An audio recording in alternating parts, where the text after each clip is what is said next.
The opinions expressed in the following program are not necessarily those of Eastlink TV, its sponsors, or partners.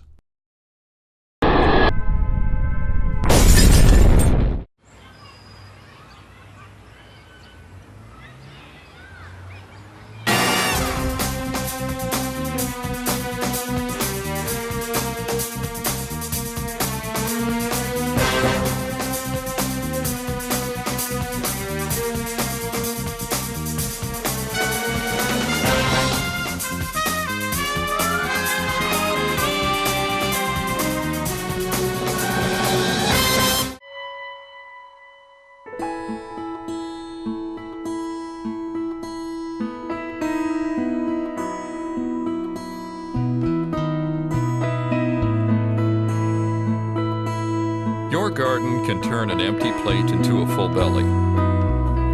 This year, plant and grow an extra row and donate the harvest to your local food bank. Plant a row, grow a row for the hungry. Help us help those in need. It's magic. It's magic. Why do I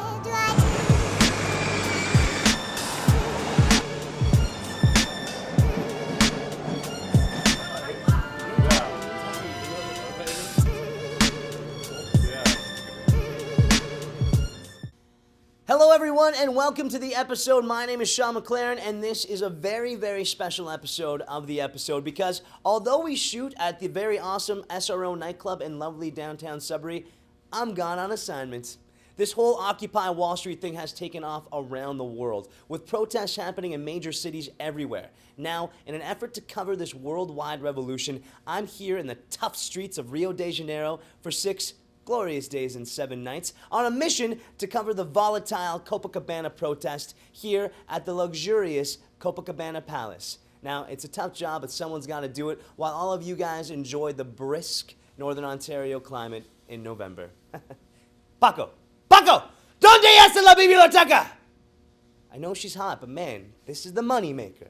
All right, where was I? Now, after traveling all over the continent, covering the Occupy Wall Street protests in various cities, I am very glad that I am finally here in Brazil to cover this Okay, you know what?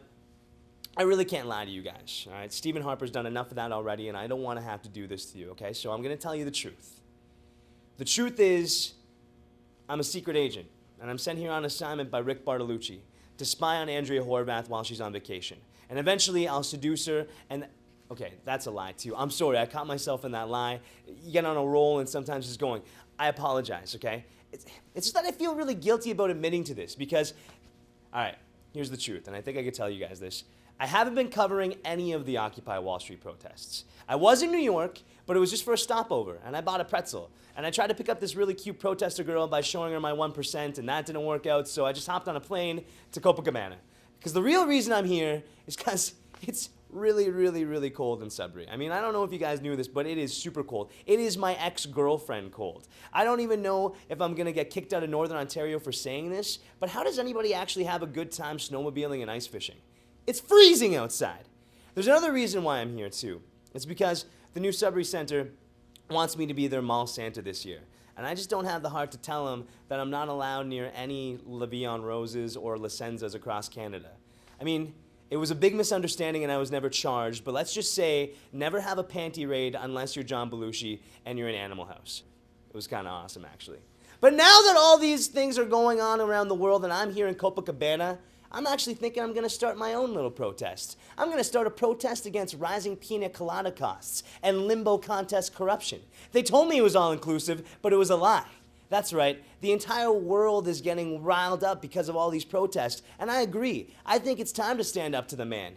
Even Sault Ste. Marie, Timmins, and North Bay have had protests. We tried to actually have one in Sudbury, but there's a bylaw that prevents people from using protest signs unless Inco's on strike. Sorry, what's that, Paco? Oh, I'm sorry, valet's on strike. Brazilians.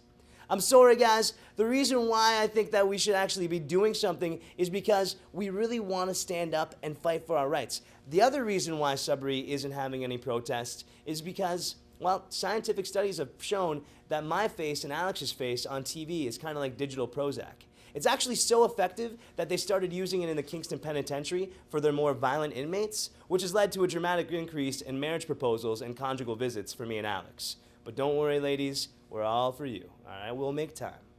Now, we have a very, very special episode of the episode, like I said. Sit back and enjoy. But first, I need to talk a little bit about something very serious.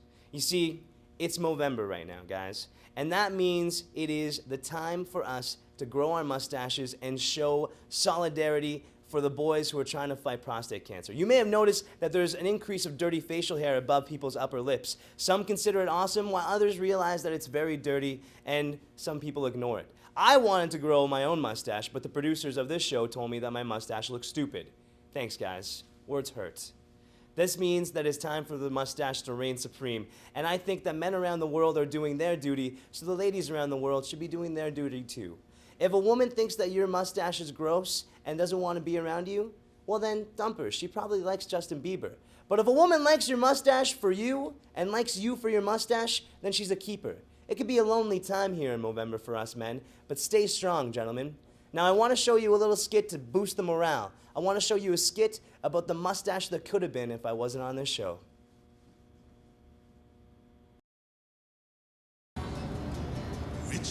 Burt Reynolds, that's all I'm gonna say right now. Best mustache of all time.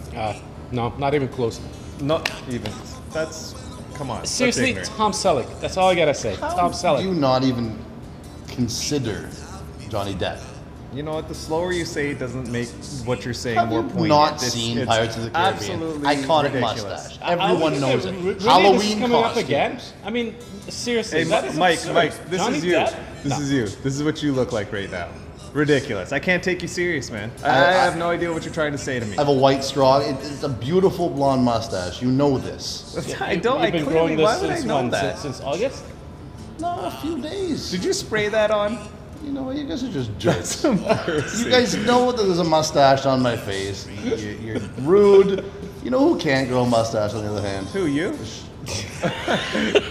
Sean McLaren. You know what? Speaking of Sean McLaren, I spoke to him earlier. Apparently, we're going to be absolutely blown away with his mustache. Not even possible. What mustache? You tried all year last year. Get down tonight! Bow down to the mustache, boys. You have a cat on your face. What? You have a cat Terribly on your face. You have a cat unsanitary. on your face. Oh, guys, I don't have a cat on my face. It's a mustache. There's I grew one for something Movember. This White is my growing off its butt. No, there's nothing white growing off my mustache and butt because nothing happens. Mustaches are inert things. They grow on your face. Not like yours, it's This thing invisible. is moving, Mine, dude. yeah, because I'm talking. The mustache is It's moving. not when you even talk. declawed. The cat looks scared, No, the Sean. cat's fine. I mean, the mustache was fine. Listen, guys, when I went down the SBC, I mean the barber shop, they said this would be fine. You know what? Girls are gonna love this. You don't even know. Nobody's gonna get You don't even know. Meher, Zero people are going to respond. Sean, how's it going? something looks different. Well, you know, I got a haircut. You should call me sometime. I'm going to. Thank you.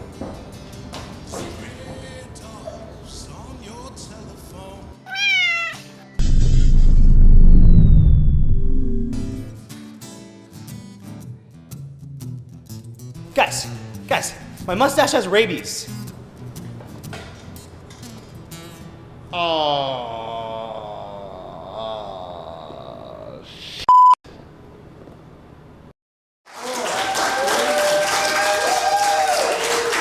Welcome to the episode, folks. I'm your host, Alex Francis. This week, I'll be filling in for Sean McLaren as he is on assignment. Today, I have the privilege of speaking with the Honorable Mayor, Marion Matichuk. Hi. Thanks for doing this. So it's been roughly a year you've been elected to mayor. How's the experience so far? It's been great. It's been wonderful. I'm very fortunate to be elected the mayor. Perfect. Being that you're a role model for so many young women and young girls, has this been a point of stress or a point of pride for you? Depends. If you've got little 12-year-olds screaming, it's a little stressful. But actually, it's a sense of pride for me. Yeah, most definitely. So over the course of the last year, you've attempted to enact certain policies in the city. They've been met with some resistance at some level, most notably extending the holiday shopping hours. Right. Are you the kind of person that believes that doing the right thing isn't always a popular decision? Let me just clarify about the shopping hours. One of the things, reason why I ran was that was one of my platforms, and there's a great amount of people in this community that want us to be open. So whether you look at it as a right or the wrong thing, I think it's the right thing to do. I think that we need to be open. We're the last city in Ontario that still regulates store hours. So in order to invoke change, you have to say what you think, say what you believe, and to me the right thing is to be open for business. Perfect. So my next question would be, how important is it to you and your administration locally to retain and attract young talent and young people in the city? Well, I think that it's really important. One of the things is if we don't have youth in our community, we don't have growth, because without our youth and the creativity and the ideas and the energy, we're not going to be a city that's going to sustain itself in the long run. So we need that energy. We need those people. We need the young in our community to bring new ideas, to bring their energy and their positiveness to the community to help it grow. Okay. So, I mean, speaking to that, why is it important for you particularly and your administration to support projects like this one, the episode? Well, I came here the first night during the episode, and I just heard about it, and I thought, that's interesting. And then I saw what you guys were doing, and I thought, you know what, this is really cool. And I think that it's important for our community that we get information out. It's fun, it's a great format. And you know what, you look at some of the projects that we've started in the city years ago, they were just small little ideas, but you know what, they grew into huge things. So I think it's important as someone who represents a community to support people so that their ideas can grow. Okay. So you're a woman that wears many hats, mayor, mother, and you have a lot of obligations in terms of making appearances in different places. How do you find the time to do all of it, and do you surround yourself with certain people that allow you to time manage in that sense? Or? I have a great team. I have people that support me, people who, I always say you surround yourself with good people and then you'll look good. Little trick. Yeah. And also I have a great support system at home, so my husband. And that works well. Yeah. Perfect. If there's anything that during your travels you've seen in other cities that you would like to apply to this city landscape, what would it be? Well, I think in order for us to grow as a city, we need a gathering place for large functions. I talk to a lot of people in business, a lot of people in, doing organizations that come to our city. We've got all the bones here. The only thing we don't have is we don't have a gathering place. So what I really think we need in this city is we need a big gathering place, a multi-function, multi-use site, where if you say we're shooting a huge episode and you needed to accommodate a couple thousand people, there would be a venue for you. Right now there's nothing. So I think it's important that we have a convention center, a multi-use site, because what has happened is because of our infrastructure, we've grown. All these conventions are at max. All these groups coming into our community are at max. They can't grow anymore. Okay. So in order for us to attract bigger business, we need to have a facility for them. So speaking of that, how do we go about effectuating that change? Are we looking at not to put anyone else, are we looking at levying taxes? Are we looking at partnering the city with those particular organizations to have that work out? Or I've never seen it as a city-run facility. I think it needs to be something that we would go to a hotel or a conglomerate or something and say to them, look, we have this opportunity, we have this amount of business here. What do you think? How can we work this out so it's a win-win for everybody? I don't see it being as tax dollars. I think it's something that would help our community, but I don't see the city paying for it, because right now we're just struggling with the things that we have to do according to the Municipal Act. So to add that wouldn't be a really good idea. I think it has to be a private enterprise. Okay. Off the cuff question, what's your favorite place to eat in Sudbury? Well, because of my busy schedule, I don't cook anymore. So every place is my favorite place to eat. We go out a lot, and I have to say that we've got some fabulous restaurants in Sudbury. So for me to pick one would be really, I don't think, fair. My husband and I, like I said, because I don't cook, we go out to a lot of restaurants, and there's some great ones here. Okay. Where do you see the city 10 years out? I mean, if you Putting 10 your years stamp on it as a mayor, where would you like to see this city in 10 years? I think I'd like to see it with a population of about 250,000, infilling our city, because we have a huge gaps, huge areas that we could actually build on. And instead of extending our city, which would mean more roads, which we can hardly handle the ones we have now, if we infill, really. So if we have, we go up to 250,000 people, that's a sustainable city because of your tax base. So I'd like to see the population grow, but I'd also like to see us known provincially and nationally and internationally as a great place to live, work, and play. Right now, the city, sometimes we get these bad raps and all this, and I'd like to see us get away from that. I'd like to see us be positive, a great place to live, a great place to work, and a great place to play. Give yourself a magic wand.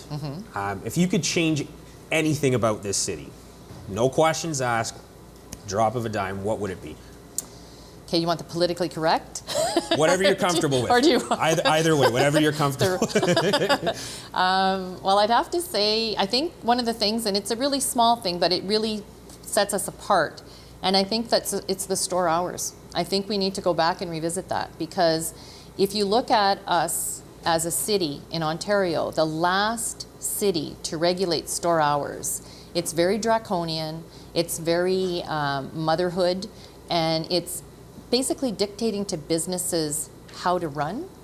And I think that's something in order for us to move forward, we need to let people do what they want to do, to be open, to be free, to set their own hours, let them do whatever they want, because they own the businesses. Perfect. Well, Mayor Matechuk, I'd like to thank you on behalf of the episode for doing this and taking time out of your busy schedule to come on the show. Folks at home, little known fact, Mayor Matechuk was actually one of our first audience members. So again, thank you very much, greatly appreciated. Folks, we're gonna be going to the 5-minute major after the commercial break, hosted by me. So see you in a few seconds.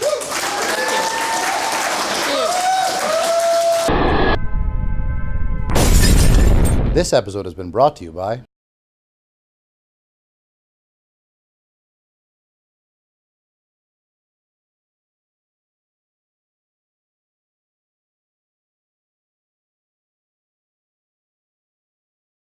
We know where they've taken her.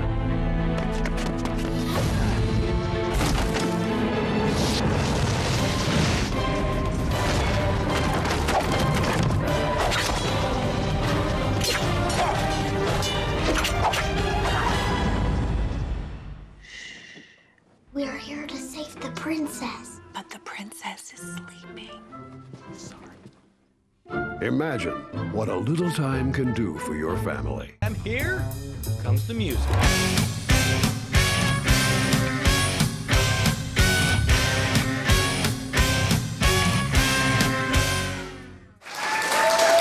Welcome back to the 5-Minute Major. I'm your host, Alex Francis. Today, folks, I'm sitting here with my boy, Brent Richer. He's the coach of the Sudbury Gladiators, and we're going to be talking a little bit about football.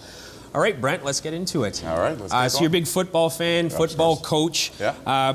What do you think of Anthony Calvillo lately breaking the all-time passing record in professional football, and maybe speak a little bit about the lack of notoriety he's received and maybe a bit of the lack of respect he's received on the matter? Well, a great feat that he accomplished. I mean, that's not an easy job, and that's a long career that he had to go through to get it done. He started with Las Vegas when they had an expansion team in the CFL, and now with Montreal Alouettes. The NFL talked about it for about 5 minutes, which is what you expect for a Canadian league. It's unfortunate that it wasn't a Canadian that did it in the Canadian league. There's a lot of great quarterbacks coming out of the system with Brannigan, Tommy Dennison not too long ago, but you know what? You can't take away from his efforts. So switch gears a little bit. What's your take on the Harbaugh-Schwartz altercation that occurred last weekend? It's fantastic. You know what? That's what the NFL and coaching is all about, is emotion. At the end of the game, you win with 30 seconds left in the game. You're excited. You beat an undefeated team. You've got your team that was just atrocious for the past decade. To 5-1 or 4-1. And you win in the last minute. And you come by and you're excited and shake the guy's hand, and he takes offense to it. I mean, you know what? You got to have thick skin. You're in the NFL. You're a professional coach. You were there when Detroit won their first game too, and you were excited. take it like a champ and, accept the fact that the guy won. You're getting the big bucks as a coach. Absolutely. You know what? They don't have to shake hands. That's not a league rule. If you don't like what's going to happen, then don't shake the guy's hand. Well, being a coach, have you ever been in a situation where at the end of the game it's got heated? Or? Yeah, I've had a few situations where, some choice words were used at the end of the game when we're shaking hands, and it can be uncomfortable, and I can relate with them where, the game's over and you're just trying to be a gentleman and shake a hand and, something else happens. But you know what? Football's an emotional game. Yeah. And you know what? You got to wear it on your sleeve, walk away, and just go back the next week. Okay.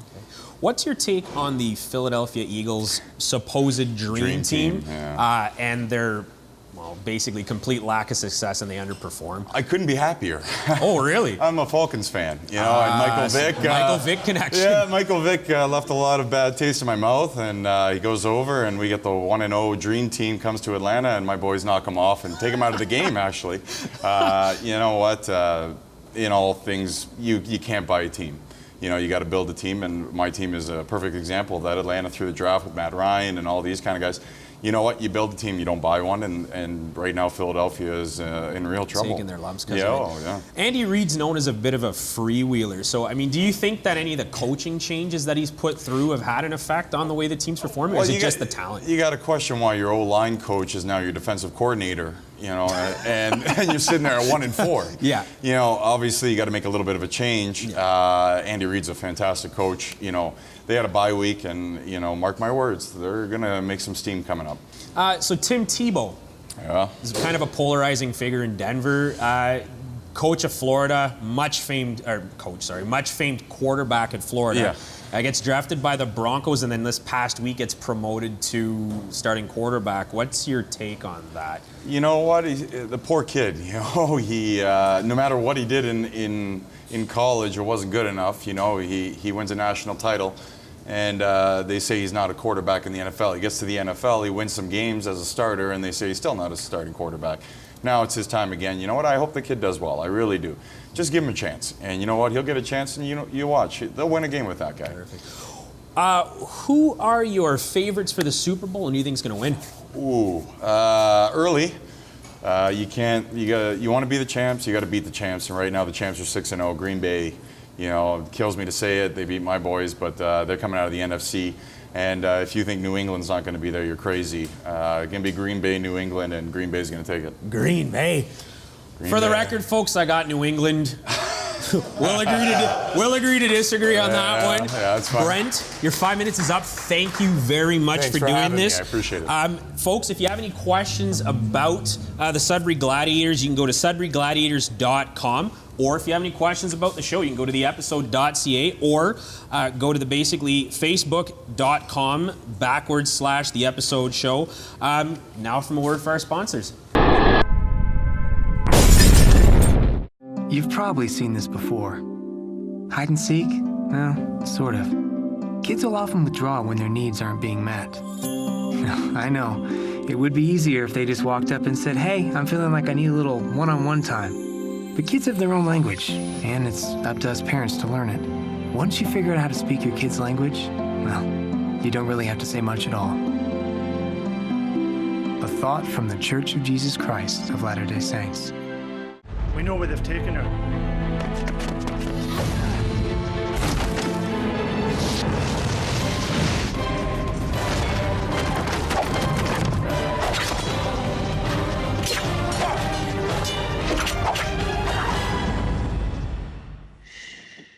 We are here to save the princess. But the princess is sleeping.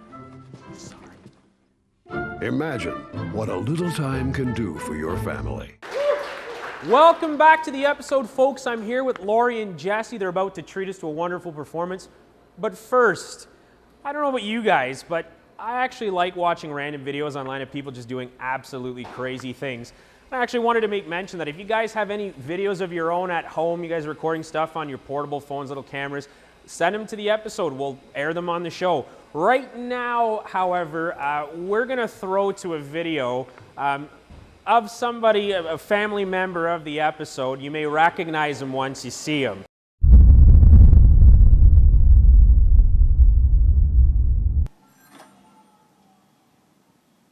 Hello. Who's this? Tyler.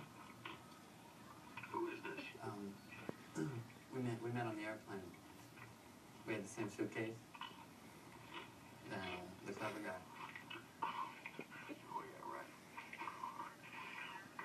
I called a second ago. There was no answer. I'm at a payphone.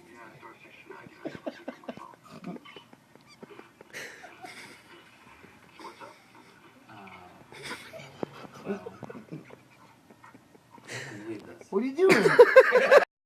All right, folks, I'm here with Laurie and Jesse. They're about to perform. All right, guys, take it away.